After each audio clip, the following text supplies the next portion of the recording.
Hello tech buddies, ఒకసారి ఆగండి. ఈ సైజ్ బ్యాటరీని ఎప్పుడైనా చూసారా? చూసే ఉంటారులేండి. కానీ ఈ సైజ్ బ్యాటరీ ఒక్కసారి ఛార్జ్ చేస్తే 50 years వరకు ఛార్జ్ చేయని అవసరం లేదు. ఏంటి, నమ్మట్లేదా? కానీ నిజమేనండి బాబు. చైనాకి సంబంధించిన బిటావోల్ట్ అనే బ్యాటరీ కంపెనీ బిటావోల్ట్ BV100 అనే బ్యాటరీని అయితే తయారు చేసింది. ఇది ఒక్కసారి ఛార్జ్ చేస్తే 50 years వరకు ఛార్జ్ చేయని అవసరం లేదు. ఈ బ్యాటరీ మేకింగ్ లో వీళ్ళు నికెల్ 63 అనే రేడియో యాక్టివ్ మెటీరియల్ అయితే యూజ్ చేస్తున్నారు. ఈ మెటీరియల్ లో ఉండే బీటా పార్టికల్స్ వల్ల ఎలక్ట్రిసిటీ అనేది జనరేట్ అవుతుంది. మరి ఈ బ్యాటరీని ఫోన్ లో వాడొచ్చు అంటే దానికి ఇంకా టైం ఉంది. ప్రస్తుతానికి ఇది 100 microwatts పవర్ అయితేనే ఇస్తుంది.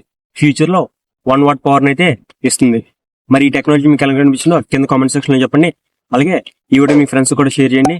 అలాగే మన ఛానల్ ని సబ్స్క్రైబ్ చేయడం మర్చిపోకండి.